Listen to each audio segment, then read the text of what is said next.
नमस्कार मित्रों, आज हम फिर से आपके सामने उपस्थित हैं इंग्लिश की एक और क्लास लेकर के, जिसमें हम आपको बताएंगे कि जो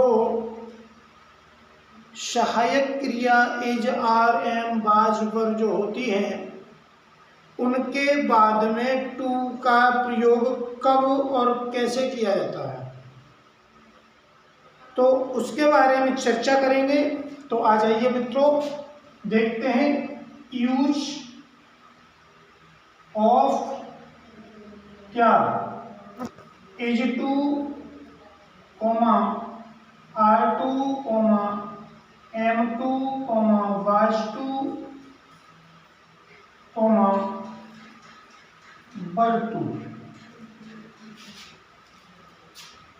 देखिए, अब हम प्रयोग करेंगे, हम आपको बताएंगे कि is to, are to, am to, was to, were to, इनका प्रयोग वाक्य में कब और क्यों करते हैं, किस प्रकार से किया जाता है।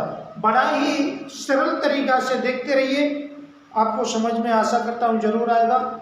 और देखते रहने के लिए हमारे YouTube channel Mahakal education centre को सब्सक्राइब करें और लाइक करें और दोस्तों को शेयर करना न भूलें।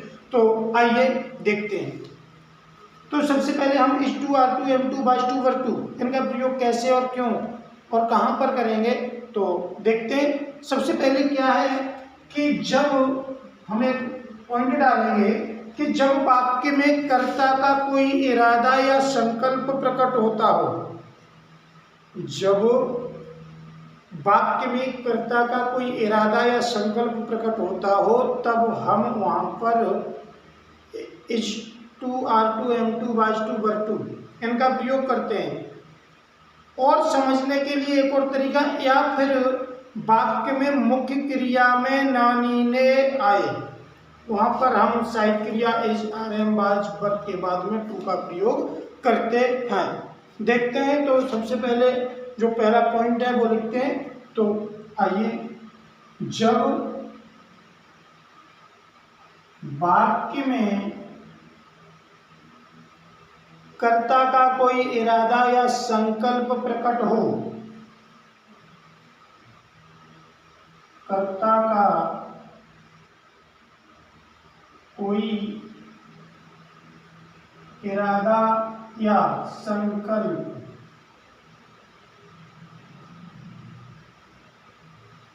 प्रकट हो,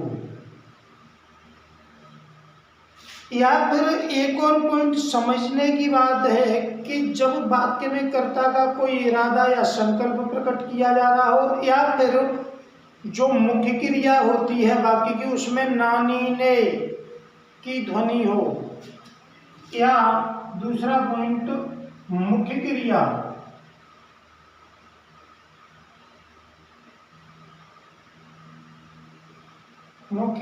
में ना नी ने दिया हो।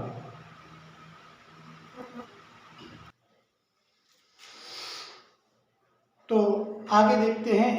थोड़ा अंधेरा हो गया क्योंकि लाइट जा चुकी है, तो फिर भी देखते हैं।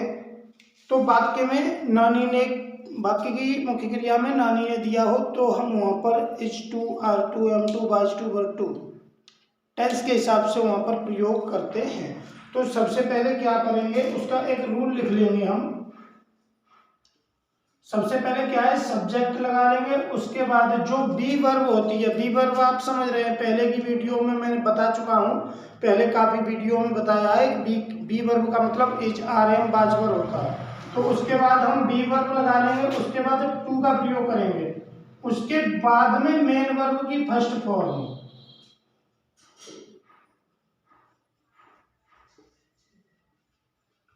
उसके बाद कर्म शब्द जो भी होंगे उनका प्रयोग कर लेंगे। तो आप समझ रहे होंगे कि हम इज, आर, एम, वाज, वर के बाद में टू का प्रयोग क्यों करते हैं। तो मैंने बताया कि जब वाक्य में कर्ता का कोई इरादा या संकल्प प्रकट हो रहा हो कि मुझे आगरा जाना है, संकल्प है, और फिर भी दूसरा पॉइंट एक और है समझने के लिए कि मुख्य क्रिया में नानी ने, तो जाना मुख्य क्रिया, ना आ रहा है, जाना है, मुझे उसे पढ़ाना था, तो फिर भी ना आ गया, तो ऐसे वाक्यों में टू सहायक क्रिया मतलब जो बी वर्ब होती है is are am was verb, उसके बाद में टू का प्रयोग करते हैं। तो उसके लिए हम एग्जाम्पल देख लेंगे। क्या होगा कि एक दो एग्जाम्पल देखेंगे और उससे आपको समझ में आ जाएगा कि हमें क्या करना है, कैसे टू का प्रयोग करेंगे। मुझे कॉलेज जाना था, एग्जाम्पल।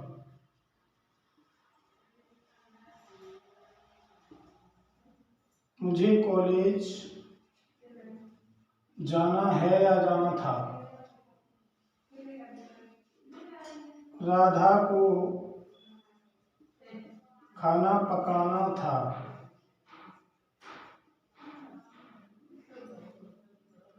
तो आप देख रहे हैं मुझे कॉलेज जाना है, तो आई जाना है, मुझे कॉलेज जाना है। तो आई और आई के साथ आप समझ रहे हैं प्रेजेंट टेंस है आ रहा है, तो एच आर एम में से एक लगता है तो एम लगेगा, तो आई एम।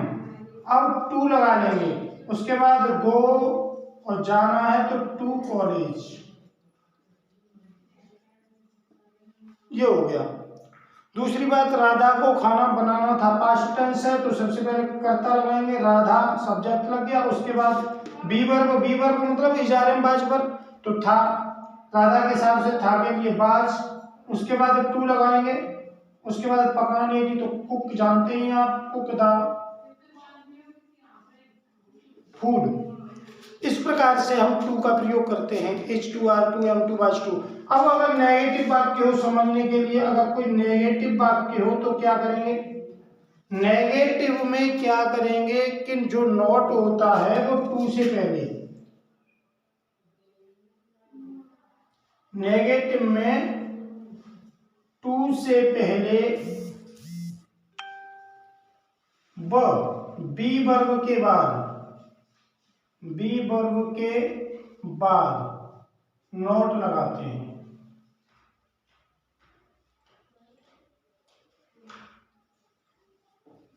बी वर्ब के बाद और टू से पहले, जैसे राधा को खाना नहीं पकाना था तो क्या करते थे, जैसे